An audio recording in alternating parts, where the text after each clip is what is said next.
Hello అందరికీ welcome back to my channel. ఈరోజు మన వీడియోలో పర్ఫెక్ట్గా చేపల పులుసుని ఎలా తయారు చేసుకోవాలో చూపించబోతున్నానండి.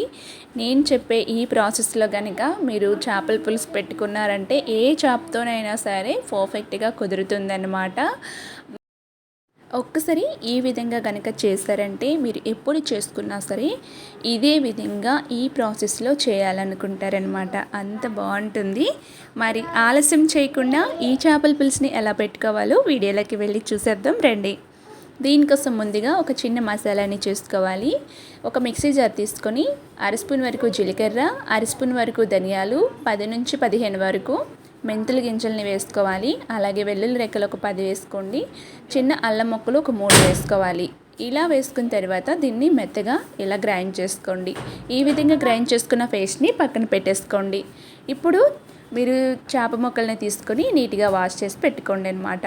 ఈ విధంగా చేప ముక్కల్ని వాష్ చేసి పెట్టుకున్నాక ఇప్పుడు స్టవ్ ఆన్ చేసుకొని స్టవ్ పైన కడాయిని పెట్టుకొని 3 టేబుల్ స్పూన్ వరకు ఆయిల్ని యాడ్ చేసుకోండి. ఈ చేపల పులుసు ఏ చేపల పులుసులోకైనా ఆయిల్ కొంచెం ఎక్కువగానే ఉంటే టేస్ట్ బాగుంటుందన్నమాట.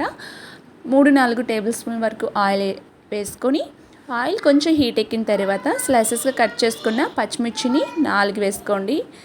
అలాగే చిన్న ఉల్లిపాయని స్లైసెస్గా కట్ చేసి వేసుకోవాలి. అలాగే 3 టమాటాలని ఇలా ప్యూరీలా చేసుకొని వేసుకోవచ్చు.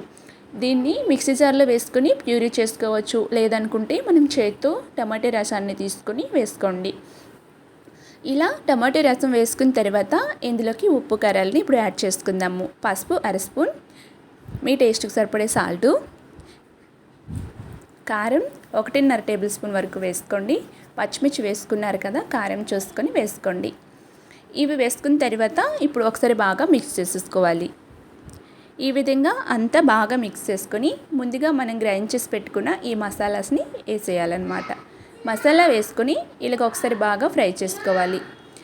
ఈ టమాటో వేసుకున్న తర్వాత ఆయిల్ పైకి ఈ విధంగా రిలీజ్ అయినంత వరకు కూడా దీన్ని ఫ్రై చేస్తూ ఉండాలన్నమాట.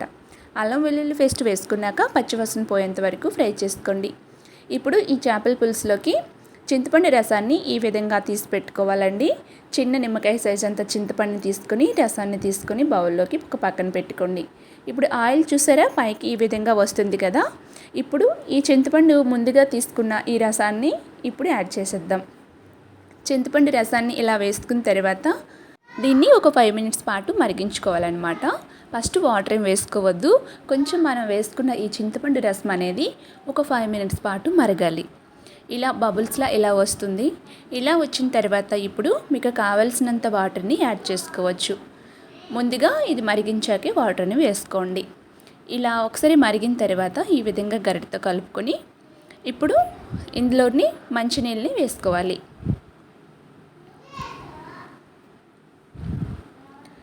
వాటర్ తగినంత వాటర్ వేసుకొని ఒకసారి బాగా కలుపుకోండి. ఇలా అంతా కూడా బాగా మిక్స్ చేసిన తర్వాత ఇప్పుడు సాల్ట్ ఇందులో సరిపోయిందో లేదో ఒకసారి చెక్ చేసుకోండి. ఇలా మరుగుతుండేటప్పుడే సాల్ట్ సరిపోయిందో లేదో చెక్ చేసుకోవాలి. సాల్ట్ ఒకవేళ సరిపోకపోతేనే సాల్ట్ని యాడ్ చేసుకోండి. దీన్ని ఒక 5 మినిట్స్ పాటు లేదా ఒక 10 మినిట్స్ పాటు మరిగించుకుంటే బాగుంటుంది. మరీ ఎక్కువగా మరిగించుకున్నారంటే పులుపు బాగా వచ్చేస్తుందన్నమాట. కొంచెం చూసుకోవాలి.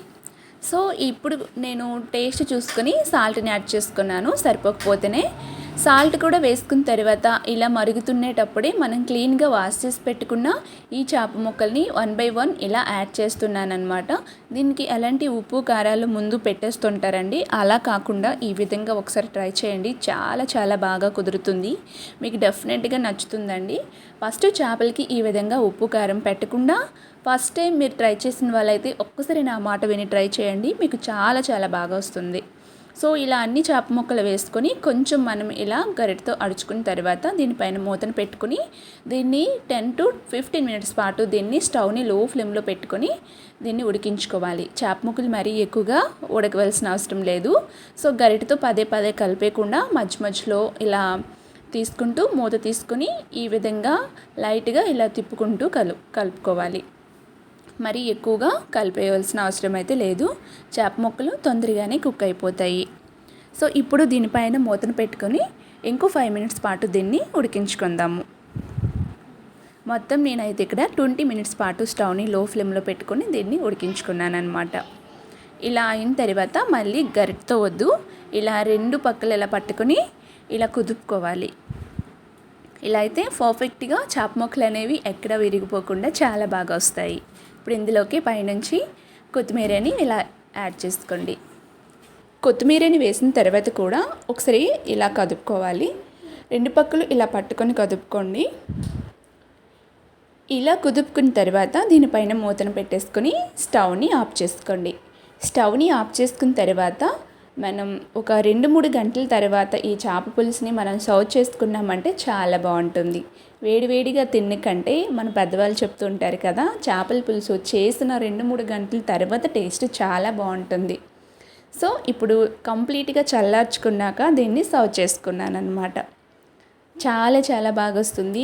ఏ చేపతోనైనా సరే నేను చెప్పిన ప్రాసెస్లో కనుక చేశారంటే చాలా టేస్టీగా ఉంటుంది. తప్పకుండా మీరు ట్రై చేయండి, మీకు కూడా చాలా బాగా నచ్చుతుంది.